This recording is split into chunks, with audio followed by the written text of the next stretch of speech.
You're in the loop. We're here to discuss the ups, downs, and sideways of the sport of figure skating, and maybe give you +5 GOE along the way. Let's introduce this week's hosts. Hi, I'm Carly, and watching my literal children skate has given me life this past week. I'm on Twitter at CyberswanSP. Hi, I'm Evie, and I'm so glad the next two events are both near my time zone because staying up late and waking up early to watch Junior Worlds this week nearly killed me. I'm on Twitter at DoubleFlutz. And I'm Sam. Unfortunately, I'm not so lucky as to have Worlds in my time zone, so I'll be hibernating after this week to prepare for no sleep. You can find me at Claude Lutz with an E for Edgecall on Twitter.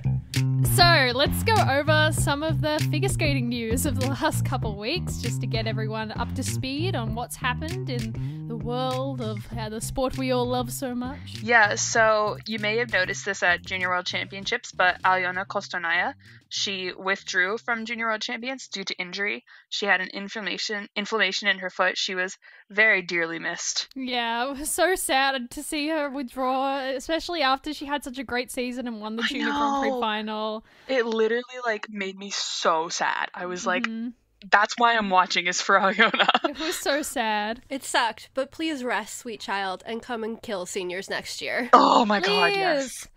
In some slightly surprising news, Lubov Ilishechkina and Charlie Bilodeau have teamed up as a brand new pairs team for Canada. If you guys don't know, both of these skaters were with previous partners and skated for Canada just this past season, but both of them broke up, and now they've teamed up together to form this brand new pairs team. Even more surprising because Lubov was supposedly retired and joined Cirque du Soleil. Yeah, I heard something along that lines, but it's very interesting to see, and I'm very interested to see how they're going to go next season in the Canadian pairs field, which is kind of dead at the moment.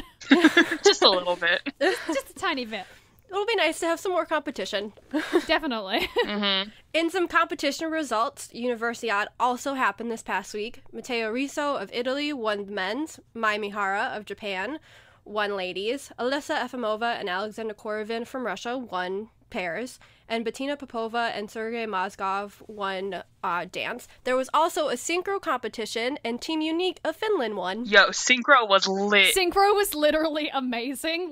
Cara and I ended up watching it just because it was on, and it was, even though there were only 5 teams competing, we got so crazy lit for it. It was so much fun to watch. It makes me want to learn the rules. I'm a Tardistan stan now. I really love Team Unique too. Their short program was so much fun, and just, oh my god, it was so much fun. It's really making me want to watch Synchro Worlds next month, but I feel like I'm going to be just a complete noob at it because I know none of the rules. I'm still at that point where I'm looking at everything going, that's so cool. I don't understand it, but that's so cool, man. And of course, we also have to mention how well Matteo did in the men's competition. His free skate at Universiade was amazing. I love Matteo. He had such a good performance here, and then he also had a great one at Euros last month. I'm so excited to see his consistency has gone up with his quad, and he's just having the time of his life out every time he skates that new free. I'm so glad. I'm so happy for him. No joke, he should have gotten the free skate world record. I'm not even kidding. While we were watching it, I said, why isn't he gonna get the world record? Because it was the best skated program, period, barred in international competition, period. I completely agree with you. Give Matteo Honestly, 200. same. It was so much fun. It was amazing. And then, of course, we have to mention how amazing Mai was as well in the ladies' competition. It's just so good to see her win something this season. Oh, I'm so happy for her. It's what she deserves. Going out in style. And I just have to also say, how great was it how many live streams were available for the competition? There was 3 of them, and they were all free and available worldwide. Oh, yeah. And saving our lives. Yeah, one on YouTube, one through the Olympic channel.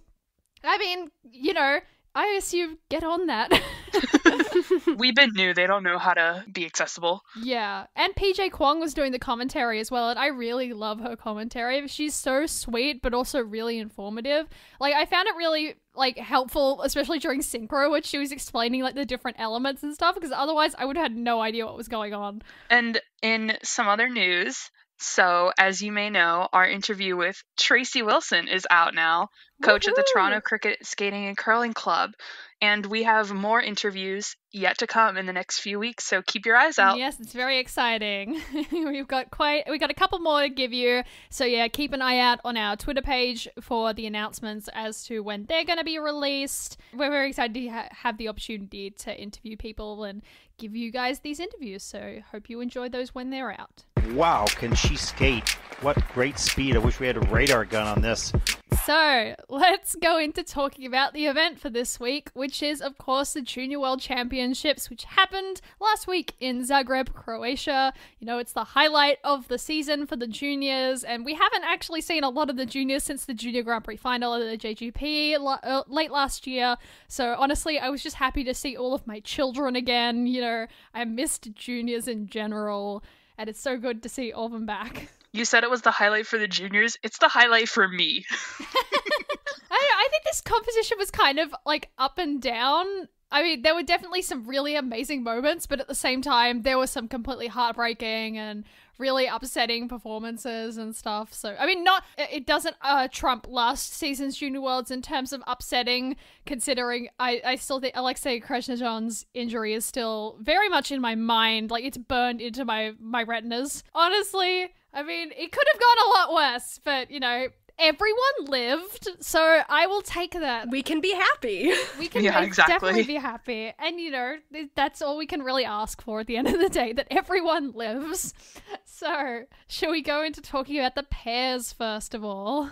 The pairs podium was Anastasia Mishina and Alexander Galimov, Apollinaria Pamfilova and Dmitry Rylov, and Polina Kostakovich and Dmitry Yalin, all of Russia. As expected. All of Russia. Yeah, I was like, this was not surprising. Yeah, I don't think anyone was particularly shocked about the fact that the podium was basically the same as Junior Grand Prix final, except second and third were switched. Can I just shout out to the Chinese pair in fourth? Oh, yeah, definitely. They were so much fun to watch. I just love Chinese pairs.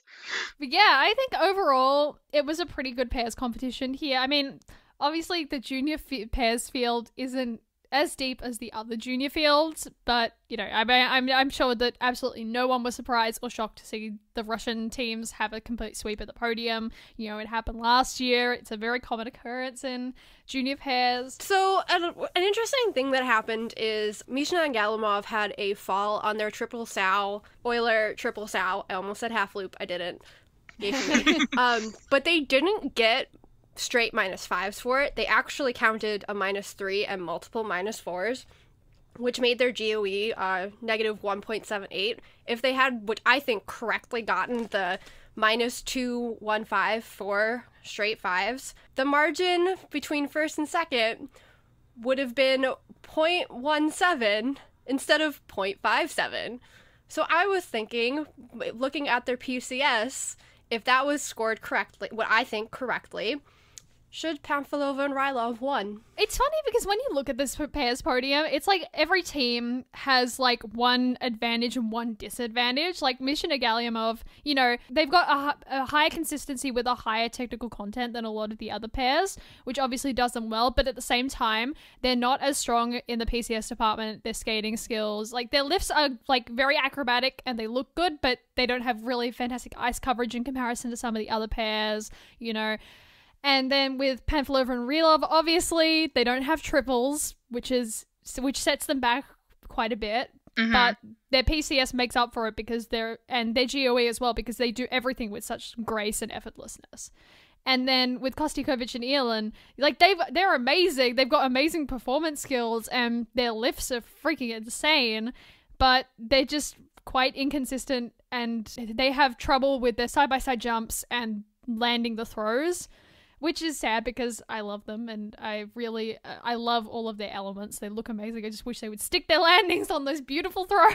Oh my god, with Kostakovich and Yalin, I finally saw the light of their programs this time around. That lift in the short program is literally insane. She's doing, he God. Pops her up, she does a half twist around, so she's laying on her stomach, does her positions, lands on his shoulders, and then does what I would call around the world, which is basically just the thing you do when you're a kid, where you're like trying to flip somebody around in a circle over your body, and it's insane and so impressive, and I love it. It is. I really, really hope that they fix their issues with the landings and just making sure that they land everything and they get their levels on stuff, because like they could honestly be really strong gold medal contenders if they fix these problems, because like they almost won gold at Junior Grand Prix final. If their spin didn't get a V, they would have won.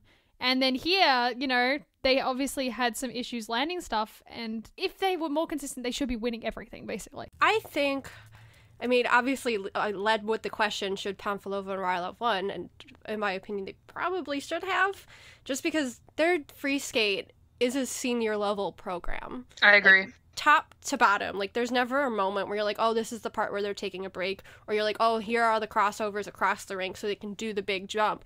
It just flows effortlessly, and it doesn't have a particular moment outside of the throws, because their loop and their flip throw are perfection. But outside of that, it doesn't have that like choreographic moment where you're like, oh my god, this is the most amazing thing you've ever seen. But it just kind of like bowls you over continuously with how lovely it is. And like they did win PCS here, but I would have them, because I haven't seen both teams in person, even though I do get the impression that Pamfilova and Rylov just on screen, they do seem a bit faster. Again, watching things on stream, especially a stream where feet are continually getting cut off. Oh my god. This camera work was the worst. It was something. Isn't the best way to judge ice coverage and speed, but I do get the impression that they are faster than Mishina and Galimov. I would give them every other PCS category, though. They obviously have more transitions, just based off the impression you're getting from the program, where you're like, oh, hey, this isn't empty. They're better interpreters. They're better performing. Like, the program is built for them and not put on them. So if they did have that 0.57, then I don't think there's any question that they should have won. Not to mention, they were the only team that had 2 clean programs. Whenever you can have a winner that was the cleanest, that's probably the best option. Yeah, I mean, I think that they're basically the complete package apart from their technical content. If they could get a couple of triples, like if they could get triple sows and triple toes in the span of the off season, you know, they will be absolutely winning everything. You know, there's absolutely no reason why they shouldn't be winning every competition they enter if they get consistent triple side-by-side jumps. I mean, they're just such a complete pair, and they're just so amazing. I can't get over how amazing this pair's team is, guys. Exactly. They're just like so well put together. It's also interesting to look at Mishina Galyamov, because this is the first time we've seen them have like a serious error in the free skate. Like, we haven't seen them fall before on the side-by-side jumps in the free skate before this, in this season at least. I mean, they did have a tendency to get an under rotation on the second jump in the combo, but we have usually the trend for the last couple competitions at Junior Grand Prix final, they were third in the short program, and then they came back in the free and skated a clean program. Basically, they skated really, really well, and because if they're close to clean, they're obviously going to win, because technical content is higher than a lot of the other pairs. They have a triple-triple, so... Yeah, exactly. They've got triple-triples, you know. And yeah, it was interesting to see that they had a problem here in the free skate, but they still managed to hold on to gold. I mean, you know, it was a very, very close margin, as we've said. But yeah, it was just, I agree with you, Sam, that I think Pamfilova and Rylov, while they only did doubles, they still skated a clean and more complete program. And personally, I think if I was on the panel, I would have put them above Mishina Galyamov. Yeah, and it's nothing against Anastasia and Alexander. I mean, they didn't have programs that particularly engaged me, but they're also a brand new team, so taking that into context when you're like, oh hey, they've only been together for like a year and they're taking juniors by storm, like that's incredible in and of itself, even if they're not the team that I'm like, I am completely in love with you and I want all the good things for you. I still like admire what they're able to do at this stage when they're so new as partners. Yeah, it's going to be interesting to see if they're going to go senior next season, I think, because they've had a gold sweep throughout this entire season. And I think they have one more season of junior eligibility before Anastasia turns 19, and so it'll be interesting to see what decision they make in relation to that. I would expect they would, just because she's won the Junior Grand Prix final twice now. They're junior world champions. They were 4th in the short program at Russia Nationals this year before finishing 5th. So I don't know if there's really much left for them to do or accomplish in juniors. I mean, they're pretty complete in the sense that they could obviously have more senior programs if they wanted to. I kind of see juniors as a similar thing as like minor league baseball and Major League Baseball. Basically, Sam coming in with the other sports. Yep, that's what I'm here for. Basically, minor league is like used to develop players. Like you have them work and down there, and then sometimes what happens is a player is so special that he forces you to bring him up. Like, and there's a tricky way of like working their development because you don't want to bring them up too early and you don't want to leave them down for too long. And I think they're kind of in that happy medium where it's like, well, no, you actually have to bring them up because there's nothing left to be gained from staying down in juniors anymore. That was actually a really good analogy.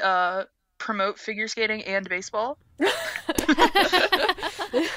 Yeah, it's not going to be surprising if they go senior, but I think overall, a lot of the pairs in the current junior field are probably not going to go senior if they can avoid it, because as we know that pairs in general leave the junior fields quite late in comparison to to others. So, well, in comparison to singles, I guess ice dance also leaves it quite late. Mm-hmm. But yeah.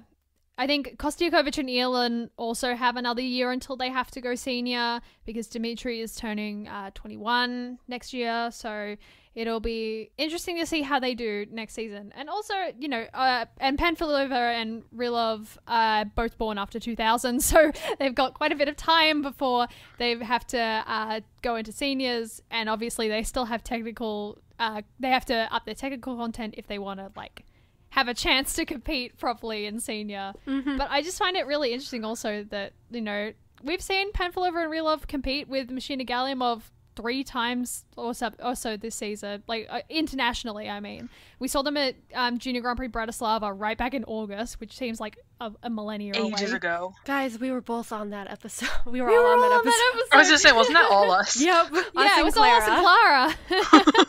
Reunion. We've seen them both go toe-to-toe at Bratislava. We saw them at the Junior Grand Prix final, and we saw them here, obviously. And nearly every time, they've been pretty damn close in scores.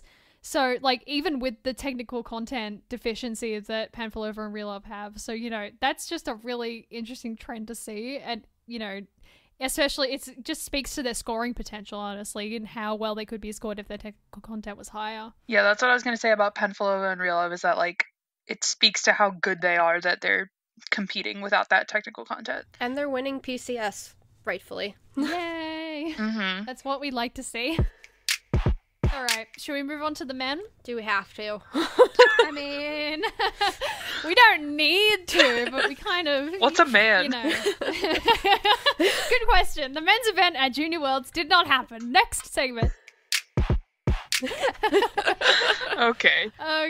Our men's medalist was Tomoki Hiwatashi of the United States in gold, Roman Savosin of Russia in silver, and Daniel Grazel of Italy in bronze. Yeah, it was just a bit of a mess. I mean, the short program for this competition, I feel, was absolutely insane. We had so many clean skates, and they were all back to back. To have that kind of we all kind of expect the men to kind of, splat, honestly. And I mean, obviously they can't do the quads in the short program because they're juniors, but you don't have the expectation going into a men's event that you're gonna see so many clean programs. We've been new, we have no faith in men. And it was just so crazy. The top 10 were only separated by 5 points from each other? Yeah, barely even that. Mm-hmm. It was insane. And then in the free skate, everyone kind of died. So, parallels. The free skate sure did happen. Didn't in the free skate, wasn't it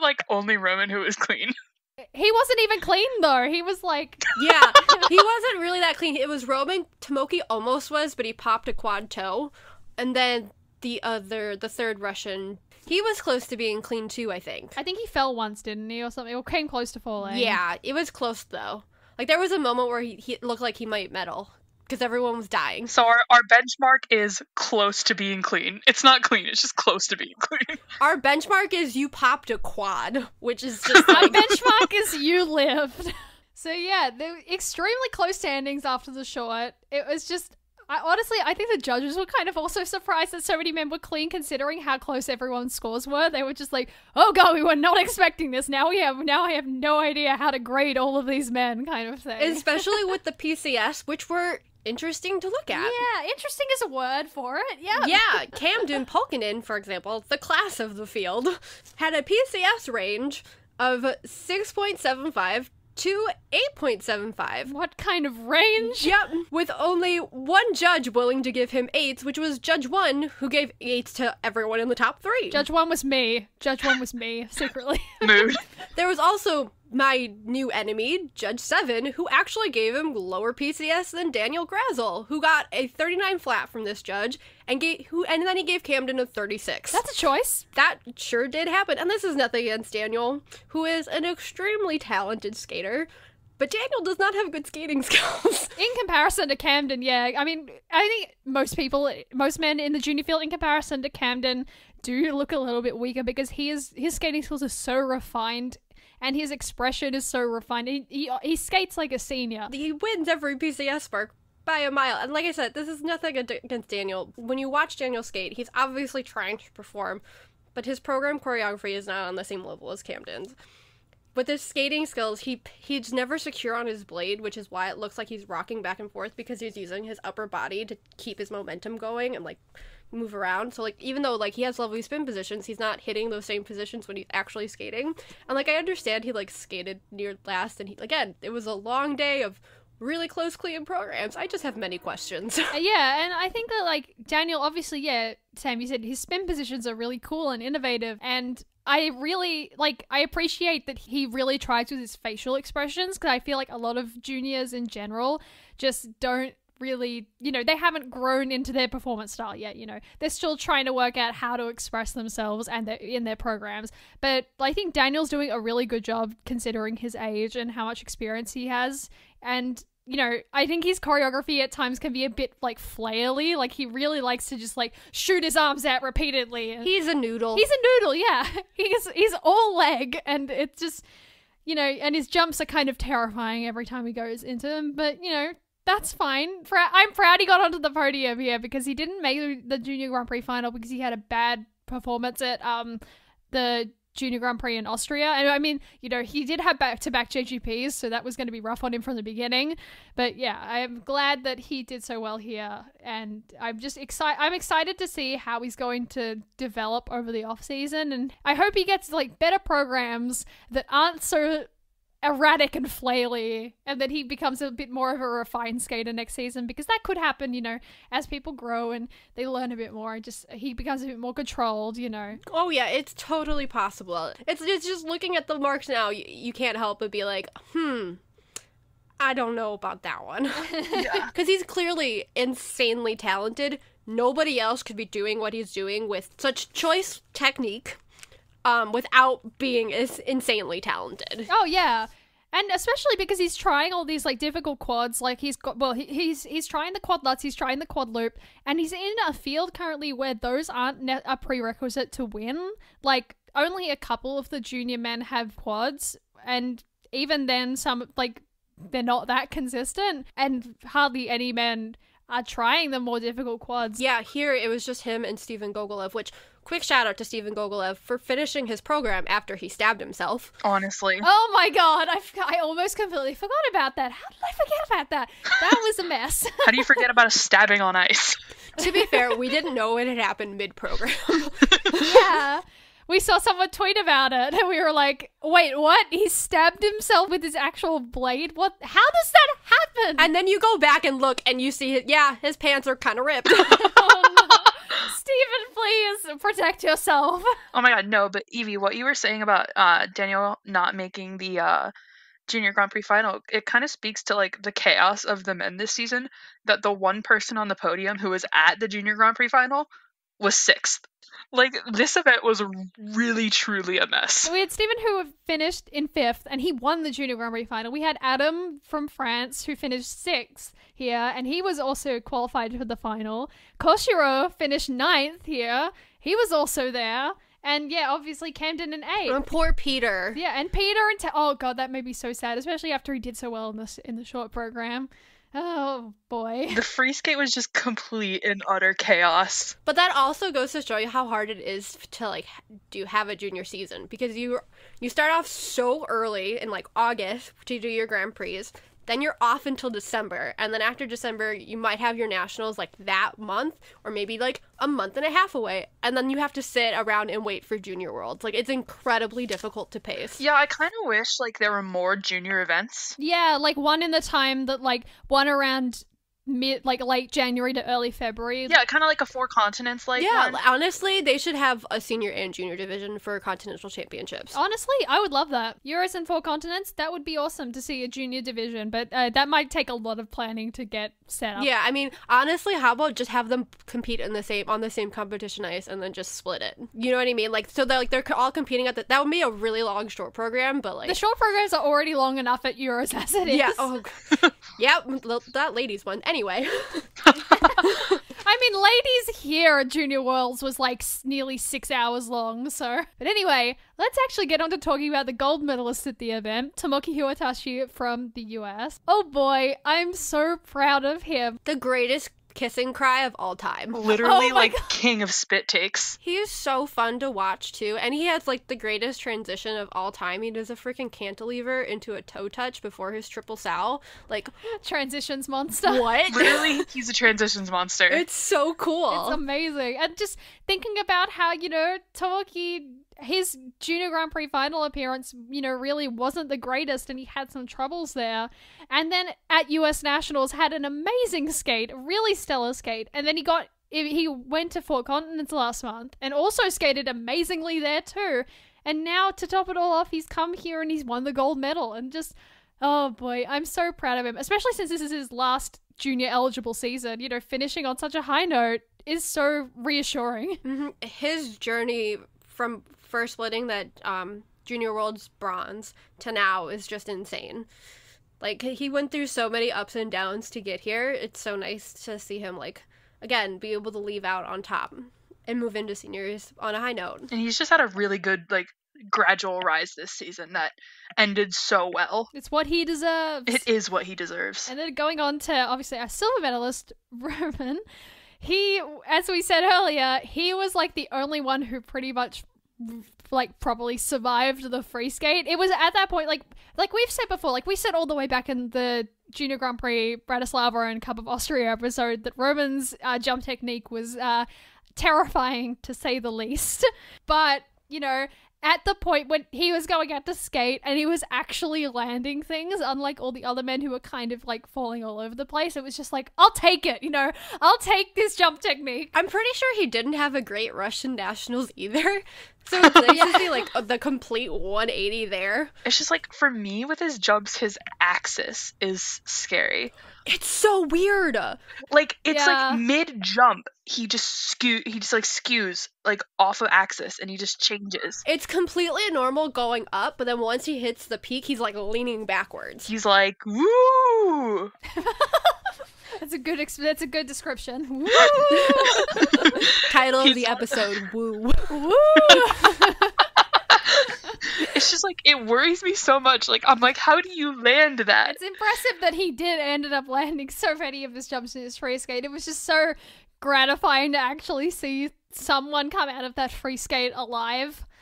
So, that's all you can really ask for at the end of the day. Is that someone lives. Yeah, and he came at the right time, too, because it had been, like, disaster after disaster. And then you're like, wait a minute. Is he gonna be clean? Is it gonna be okay? Like, is the ice uncursed? Are we good now? He came out, exercised the ice, and then left gracefully. He had left just enough good magic for Tomoki. Yeah, honestly. I wish he could have left some of that magic for Camden. But we don't need to talk about that. We can just leave it with my perfect discussion of how great his short was. Yeah, that's a good point. Let's not even go into his free, because if you need to break your heart, please just go back and listen to the Nationals episode or the Junior Grand Prix final episode. It's basically the same emotion. yeah, and obviously Camden and Tomoki as well both have to go senior next season because they've hit the junior age limit, and it's going to be interesting to see how they kind of slot into the men's field, because at the moment the top 3 in the men's field is pretty much solidified. I mean, I don't realistically see them, either of them, really breaking into that unless, they start doing crazy quads or Camden gets extremely consistent with a quad. Yeah, they're basically gonna need, like, the perfect Grand Prix season to put themselves in contention for it, which guess theoretically it's possible they could have like a June like season where they're like getting bronzes, and then all of a sudden their names getting mentioned like as one of the top US men, and they could potentially contend for that third spot. I think it could potentially be between Vincent and Tomoki and Camden in the future for that third spot. Yeah, I mean, that's kind of a hard, like, throwing Vincent. It's hard to wonder about that because he has notoriously bad Grand Prix. He had an awful Oh, yeah.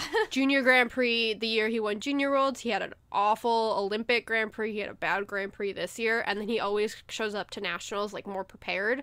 And he, like, does better there. So that's a hard question to wonder. So I think for them to beat Vincent, I would say, yeah, again, they'd have to have the June season where they're making the Grand Prix final and just walking into every opportunity they can. But if that doesn't happen and then they still beat him at Nationals, I would say Vincent's probably still going. And of course, we also have the question of whether Daniel is going to go full senior next season, because he kind of mirrored what Matteo did last season, obviously without the Olympics and without Worlds, because he did have his 2 Junior Grand Prix. He went to Euros because obviously Daniel won Italian Nationals this season, and then he got a bronze here at the Junior Worlds, exactly like Matteo did a year ago. I was just say that's like exactly what Matteo did. Yeah, so it's going to be interesting to see if Daniel goes full senior next season. I have a feeling that he probably won't, because he's a bit younger than Matteo was when he chose to go senior, and I think Daniel still has stuff that he needs to refine, and that stuff would honestly be more like working out your like technical problems, your artistry and stuff. You know, it's better to do that in juniors where you can kind of experiment a bit more, because at seniors, you know, you really have to be at your best all of the time. So I think it would probably be more advantageous for Daniel to stay in juniors another year. Yeah, going back to my baseball analogy, I would agree. He obviously has, like, good results this year to, like, make you consider it. But if I was him, or if I knew him, my suggestion would be just drop the quads for a season and work on your jump tech for that entire season and experiment and try to polish it up before you go senior, and take the time in juniors to do that. Because if he goes senior, he's not fixing them. You know, like, it's going to be really hard to try and, like, change what's working when you're already getting the results at the top of where you want to be. So if he does it in juniors, it's more incentive to, like, be thinking towards the future. And I hope that's something that happens because, like I said, he's a hell of a talented kid, and I would hate to see him be hampered by the fact that he doesn't have the resources to get, like, stellar skating skills and stellar jumps and, like, better posture. Like, if he worked with somebody like a Tom Dixon or a Lori, like that, and not, like, move there, because I don't think he has the opportunity to be able to do something like that, but maybe just, like, do a camp with somebody like Steph, who's closer. Yeah, go for the summer or something. That'd be, yeah. I think that's a bit more viable, and just, like, take the time to do that over the summer would be super advantageous. Okay, should we go on to ice dance? Ooh. Yep. Ooh. So, our podium for ice dance. In gold, we have Marjorie Lajoie and Zachary Laga of Canada.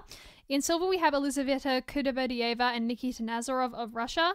And then in bronze, we have Sofia Shevchenko and Igor Eremenko of Russia. I think overall, honestly, I mean, the last couple of, like, dance competitions that we've seen, you know, like, Four Continents was kind of a mess, but it was, like, an entertaining mess. And then Euros dance was just amazing, and it's still probably my favorite dance competition of the season. I mean, this one was kind of a little, no, I wouldn't say boring, just a little bit, like, underwhelming in terms of, like, how much competition there was for the podium. You get what I mean? Mm-hmm. Mm-hmm. There wasn't, like, a stellar team in both programs. Like, nobody had a knockout competition where you're like, oh yeah, you are the clear winner here. You know what I mean? And that it kind of just hampered the overall feel of it, I guess, because there wasn't that team where you were like, oh hey, like, you won this, everybody else, like, back off. It was kind of like hit or miss depending on the program. Yeah, and to be fair, the tech panel here was very, very strict. Like, hardly anyone was getting their levels overall, especially in the 1 foot step sequences. Oh yeah, it was all twos. Yeah, it was all twos. I saw a couple of ones from some of the top teams as well, and, like, only a very small amount of people got a level 3 on those. So, but yeah, the tech panel was pretty strict overall here. which is, it's refreshing to see, because I think, especially in juniors, when you want to have that opportunity for all the skaters in the field to grow as much as possible, harsher judging at the end of the day is probably going to do them more good, because, they know explicitly what they need to work on. So most of the teams know that they just need to work on their consistency with their levels and getting their edges right, and, skating overall a cleaner program. And just, Lajoie and Lagarde, they're the first Canadian team to win the World Junior title ever since Virtue and Moya did it in 2006, which is very impressive for them. They had a pretty good season. They medaled at one of the Junior Grand Prix. They won the other. They didn't make the podium at Junior Grand Prix final because they had a little bit of level trouble there. And they won the Junior Canadian Dance title, and now they top it all off with a win here. I love their rhythm dance. I will say that. Same. Yeah. It's really entertaining. Yeah, Marjorie's facial expressions are so memorable and striking. I agree. She's just a really great interpreter of the music. I'm just glad that I can actually remember things about a rhythm dance, because so many of them blend together, because, it's always the same kind of, Piazzolla-inspired accordion music to tango, and they all blend together. Skating their rhythm dance to a tango. The part where they were off level with each other in the knee slide in their step sequence in the rhythm dance was so nice too. Like, he was up higher than she was as they were sliding across right at the end of it before the end of the program, and I really appreciate stuff like that where you're like changing eye levels. It makes things way more engaging. I will say though, I kind of felt like Elizaveta and Nikita probably should have been in first after the short. I agree with that. They seemed faster in some way. Like I said, I really do like Marjorie, but like sometimes she leans forward on her skate. Like, her posture's fine, like she still has a straight back, but she's like just a little bit like pitched forward, and I find it a little bit distracting when I'm watching their programs. Maybe that's why I'm like, Elizaveta and Nikita were a little bit better, but like they just seemed faster. She's special, Elizaveta. Yeah, Elizaveta is an amazing performer. Yeah, like easily the star of that team. So that also might have had something to do with it, because she's just like a generational, like, you're amazing at like projecting kind of skater. But I don't know. I think Marjorie and Zachary are kind of quite fast. They've got speed. They've got ice coverage. It's just that their edge quality isn't as strong as some of the Russian teams. Yeah. And it's quite evident when you watch them skate. And not stellar edge quality is also kind of a hallmark of Gadbois, where they train, a lot of the teams there don't have fantastic overall skating skills, and that is something they obviously need to work on before they go into seniors, especially because they're going into the Canadian dance field, and that's a bit of a tightly packed field at the top. But yeah, I think they definitely have that kind of... Yeah, Marjorie especially has that kind of performance quality that makes her very engaging to watch. Zachary isn't quite there yet. I'm sure that with some more practice and a couple more years on the field, he'll probably get there.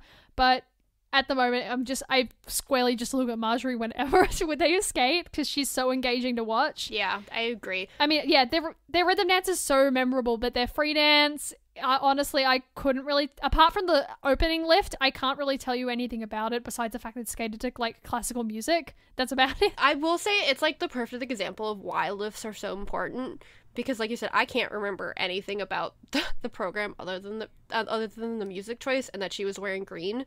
Where like, yep.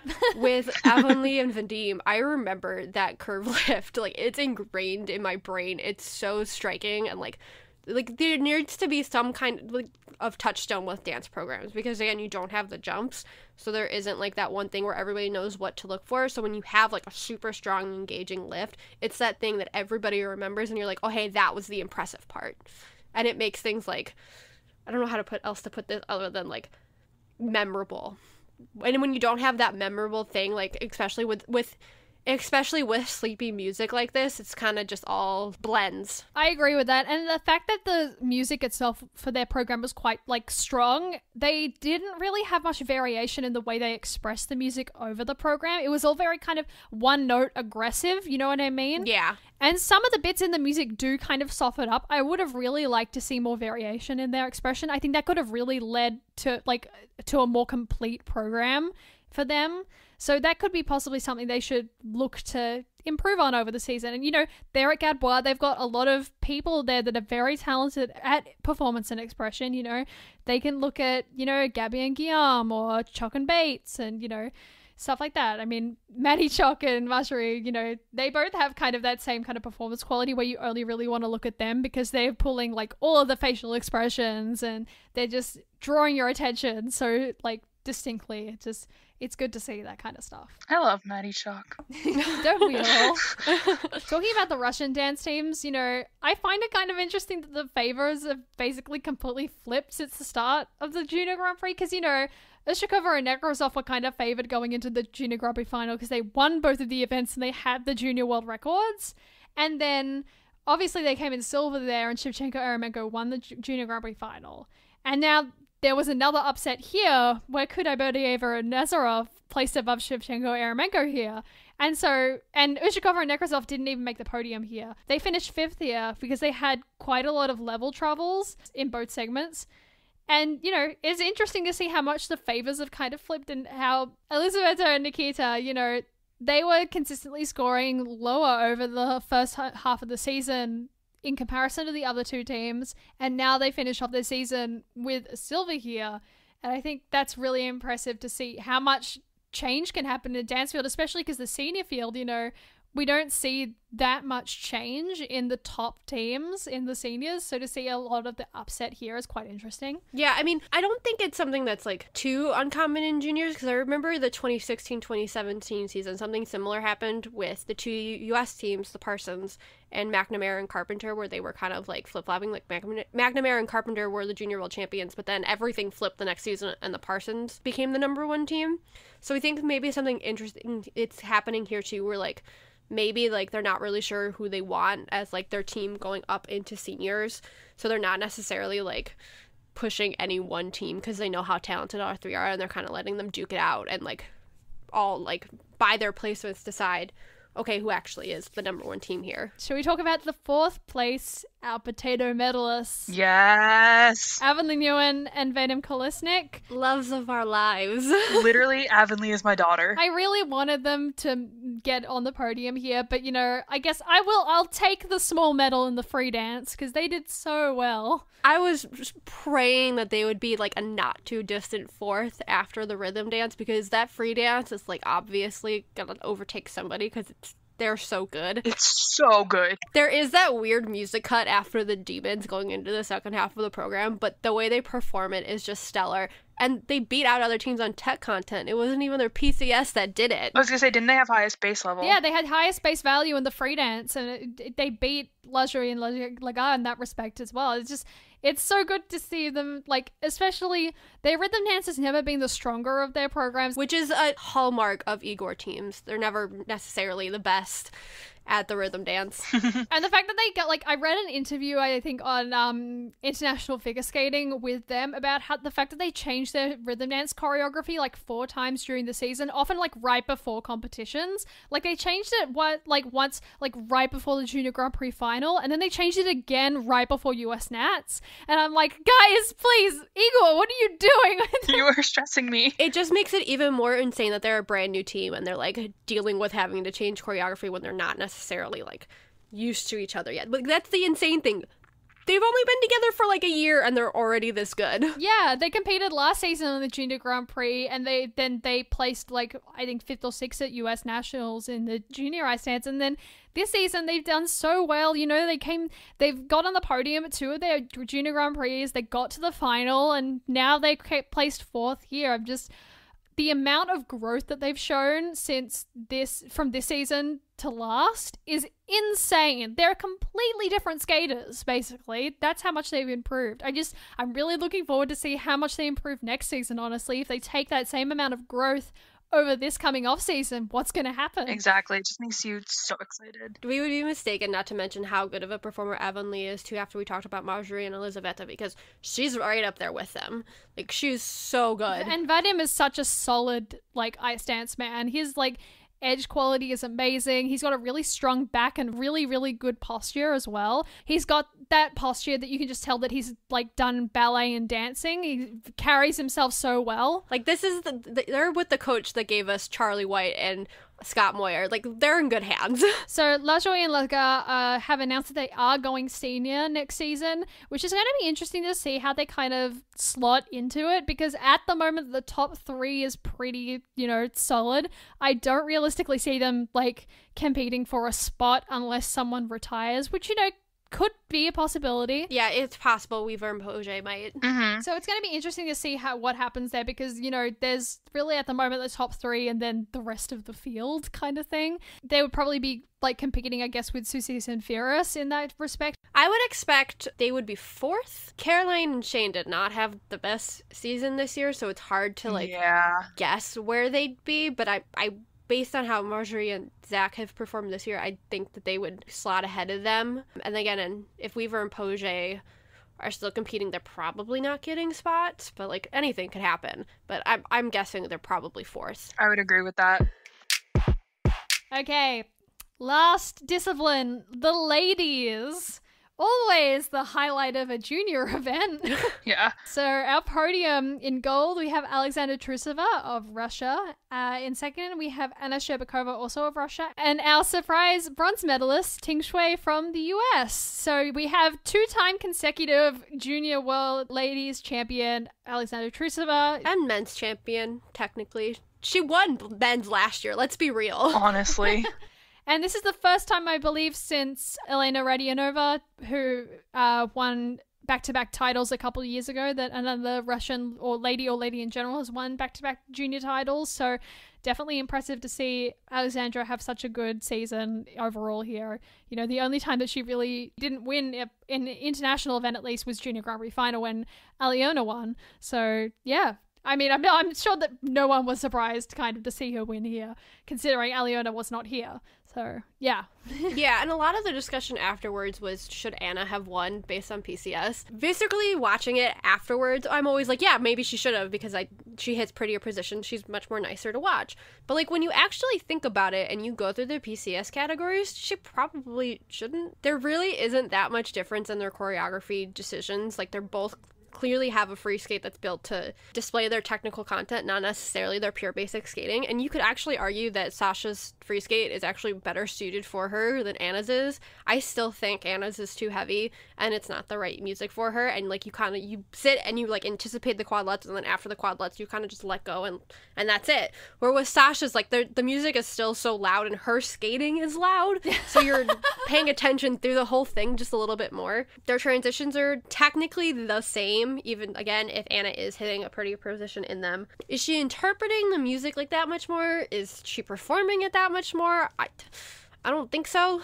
So I don't think having the quadlets landed and then skating it clean afterwards can beat 2 quads. And 2 quads that are actually pretty decent. Yeah, her quad toe's nice. Yeah, she's not, like, Sasha used to do this thing with all of her quads where she would land and then her skate would kind of buckle and hitch out of it and she wouldn't hold an edge through very nice, and it was really scary to watch. But her quad toe's not like that anymore, and I still don't like watching them because she's hunching through them and generating her power with her back and not her legs. But technically speaking, like, seeing it in real time, it's super high and impressive to see. Oh, it's huge. It's absolutely giant. And like, yeah, apart from the issue she has with that hunching, and she does have some quite obvious pre-rotation on the quads, apart from that, the height and distance she gets on it is really quite impressive. It's better than a lot of men's quad toes in the junior field, and in general it's quite a good quad toe.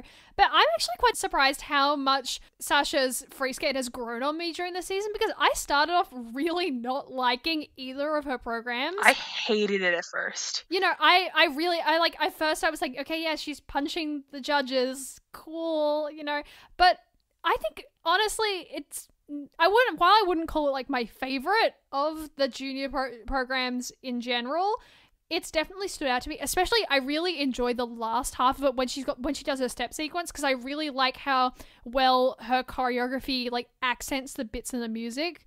I want more people to skate to The Fifth Element, because it's a very nice soundtrack. Like I said, it's super well matched for who she is, like, as a skater, which is why I'm like, she probably did deserve to win. But like, like Anna won PCS, like, and that's all you can really be hopeful for. But I don't know if like saying Anna should have won because of PCS is correct. And just as like a note of comparison, like Anna got a 66 in the free skate for a PCS, and in comparison, when Aliona won the Junior Grand Prix final in December, she only got a 67. And Aliona is 70. She's the Sutoku realm for me. Everybody's heard me say this. Yeah. Yeah, Give her the 73 and above and be done. literally. Just give her 100. Yep. And just, you know, talking about scores in general, I mean, Sasha's 150 in the free skate. That is a senior level score. You know, that is 8 points behind the world record that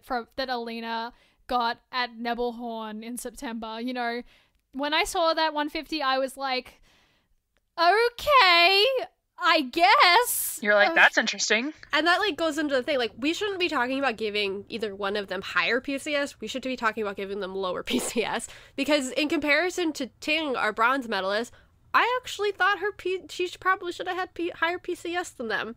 Her programs were actually more engaging than Anna and Sasha's to me, even though she didn't have as many transitions, because her skating just naturally looks smoother because she's giving herself the time to hit and hold beautiful positions, because her arms are like the most glorious thing you've ever seen in your entire life. They're so pretty. And she is taller, so you can see the way her skate like glides into the ice a bit better. But it always seems like her crossovers are a bit more meaningful. Like, Sasha does these 2 crossovers into her cantilever in the short program, and she's over on the side of the rink, and she does them super quick and super shallow, and she goes, like, nowhere. Like, she's barely moving, like, 2 feet after she does them, and that's where you see, like, why her skating skills probably aren't. Like, even if she is fast in person, her crossovers probably aren't as, like, important, because she's using her upper body instead of using her knee bend to, like, get into the ice. Where somebody like Ting, when you watch her do a crossover, you're like, oh yeah, that's generating speed, and she's moving before she does it. Her posture is better. She's just overall probably, like, I think a natural PCS skater, which is something I think Anna could be if she was given the opportunity to be, but she's not. I think it's just that Ting doesn't have that, you know, reputation going into this event that Anna and Sasha do, because both of them had a really good first half of the season, and obviously, you know, Sasha won Junior Worlds last season and had that amazing season last year, and Ting, in comparison, you know, her Junior Grand Prix weren't fantastic. She did have problems there, and then at Four Continents, she also had problems in both of the programs with consistency, and then here, you know, she had 2 amazing skates, and it's really impressive to see that kind of growth from her after those events that she had troubles with. But she just, you know, the judges don't really have that incentive to give her the marks that, you know, the higher marks that she might deserve, because, you know, it's all to do with reputation. Yeah. You know. And also, like, gotta be honest, she doesn't have the same coach as them. And it's been shown that, like, having a Terry as a coach is super beneficial when you're talking about PCS, because all of our skaters, once they start really getting to their stride of consistency, that PCS skyrockets. Yeah, and I think at the same time, you know, their technical content is also affecting that, kind of like what we see in the men with, you know, higher quads equals higher PCS, you know, kind of thing. And usually with her skaters, it's because of how many transitions they do. Speaking of PCS, let's talk about Yuna Shiraiwa really quickly, because honestly, I think she should have won PCS by a country mile. Oh, not even a question, because, fun fact, she is a senior skater. She doesn't just look like a senior skater. She is one, and it's obvious when you're watching a 6-minute warm-up that she's the one out of place. Yeah. She's so lovely to watch, and just... Honestly, I was so upset when JSF announced that they were going to be sending her here, because, you know, she's been out of juniors for like 2 seasons now. Well, she moved out from juniors last season, and this season competed on the Grand Prix and at senior nats, and then got placed here. And there was quite a lot of kerfuffle about it when it came out, and people were asking, like, why are they putting her here? Why are they sending her to Junior Worlds? You know, if they were going to send anyone, why didn't they send Mako, who won a medal last year? But, you know, maybe that was the right decision on JSF's part, because she was the top finishing Japanese lady. And, you know, she didn't skate clean programs here, but she still skated really, really well considering. And just, yeah, I, hands down, think she should have won PCS in both the short and the free, because there's just a refined quality about her that really only comes from being a senior skater and having that kind of experience. You know what I mean? Yeah, and it should have been enough to get her in fourth. And then the Japanese ladies would still have 3 spots. Yeah. Tears. Don't remind me. Yeah, I mean, even with the under-rotation issues and the tech issues she was having, like, her PCS should be miles better. Like, she should be where Sasha and Anna were. Maybe even really higher, if we're being honest. She should probably be at, like, a 68, 69. But I don't think the judges would give them that, considering they don't score Japanese ladies well in PCS, regardless of junior or senior. And they refuse to give juniors 9s. Yeah. Honestly. Well, that's not true. I think Anna got a 9. And Aliona got some 9s, I'm pretty sure, at the junior Grand Prix final as well. Yeah, but for the most part, they won't give juniors 9s. And obviously, like, the hot topic coming out of Junior Worlds was the fact that, you know, Sasha, Anna, and Aliona are all going to be age eligible for senior next season. And it's pretty much expected at this point that they're all going to move up because, you know, that's kind of the trend, especially with Russian ladies. You know, they get into seniors as soon as they're able to. So, and just in general, you know, how is this going to affect just the Russian ladies field and then the ladies field in general? Because I have a fear. yeah, I have a massive fear. I do not envy Russfed for having to figure out who's going to what Grand Prix and how. Oh my god, that's going to be a mess. Like, there are too many ladies to consider. And, like, Sasha's guaranteed that too. Whoever medals at Worlds is guaranteed too. Like, it's a mess. It's going to be crazy. I mean, honestly, I wouldn't be surprised if the Grand Prix final next season was nearly all Russian. Oh, yeah. Like, at least 3 to 4 places at the Grand Prix final are probably going to end up being Russians. And, you know, that's, like, amazing that we're seeing that much depth in the field, but at the same time, it's so disappointing to see how many, like, ladies are going to miss out on opportunities to go to international competitions because of it. Like, I think about, like, obviously, there's the question about how Alina is going to cope with all of these new juniors, especially how her track record has been this season. You know, obviously she hasn't had the best one. And I don't think we're going to know anything about that until Worlds, because she has had a bit of a break between Europeans. Hopefully she took time to rest. We obviously don't know if that happened because of her camp, but hopefully she did. So praying that she's in a better shape than she was there, but I don't know if we can really answer the question of where she's going to be then. But yeah, I would expect that all 3 of these juniors moving up into seniors would make the Grand Prix final next year. I think they're all going to be stellar next year. My question is what happens with Anna and Sasha the prior season doing the quads, because we talked about this during Russian Nationals. When you learn how to do jumps using your back, that's not great when you grow up, and it starts to hurt. We're, like I said, we're seeing it with Alina now, where her jumps are not as springy as they used to be. She's not getting the same pop up, and that's why and her rotational speed isn't compensating for it, which is why she's starting to under rotate a lot more. So it'll be curious to see if that trend changes with Sasha and Anna doing quads, how much longer they can hold on. With Aliona, it's a bit different because while we have seen her do triple axels in training, we haven't seen her do it in competition. And with the injury, and she said the reason why she hadn't been doing it is because she'd grown taller and that it wasn't the same anymore. So I think she'll have a easier time, like, continuing on if that technical content doesn't raise as much as we might be expecting it to. But supposedly Anna and Sasha are trying triple axels too, so I'm like, oh god. Yup. When does this end? Yeah, when we've got next season as well, like Rika is potentially putting in quads into her program, and then Kaori is also going to be trying a triple axel, and Satoko has been building up a triple axel over the last, like, off season and this season. Yuna has always talked about having a triple axel too, like Wakaba as well, you know. A lot of the ladies are trying to amp up their technical content next season because they know that these juniors are going to be coming up, and really the only way to stay afloat is going to be to up their technical content, because, you know, that's if they won't be able to compete on that front, they're going to consistently be at a disadvantage. It's just, ladies next season is going to be crazy and probably end up breaking my heart on numerous occasions, guys. Yeah, but no, it's just really interesting to, like, we might be witnessing a renaissance of ladies' technical content. Yeah, especially since, like, you consider it, triple axels were first done in the early 90s, and no one really did them again until Mao. And then obviously Mickey had the quad Sal, but, like, nothing really ever started after that either. So it's curious to see, like, not to say, like, oh hey, the Russian junior started all of this, but Terry and her Russian juniors kind of started all of this, where it became necessary to try these things again. It's just interesting to see how it's going to grow from juniors to seniors and how it might affect senior technical content. It'll be curious to see how it affects the cleanliness of competitions. Yeah. You think about it, like, the men are not the most fun to watch all the time because a lot of the time they're messes. Like, just think of what happened at, like, Cup of Russia this year. It wasn't that great. And, like, Yuzuru was the one trying the hardest technical content.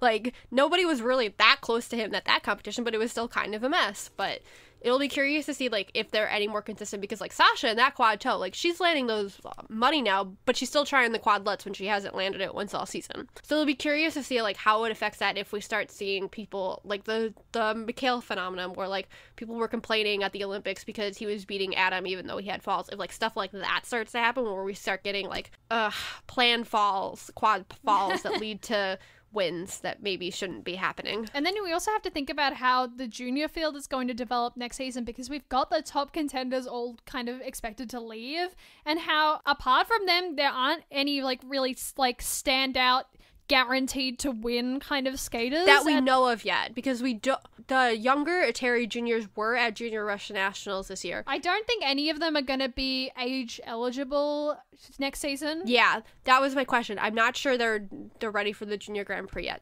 So if they're not there and there aren't any quad kids, what does that leave us with? It's going to be really interesting, I think, to see how the girls from Panova's camp are going to like compete next season, because we've seen quite a few of them do like pretty well. Like obviously Ksenia Sinitsina competed here at Junior Worlds because of Aliona's withdrawal, and she had 2 really good skates. And then, you know, Kanisheva, and then we also have Anna Kuzmenko from France. You know, they are all very solid, like, technical skaters. You know, they've got really good lutzes, and their toe picking is in general is really, really nice. So I really want to see how Panova's girls will do in the field as a whole next season. And obviously we can't forget our reigning U.S. champion Alyssa Liu will be entering the fray.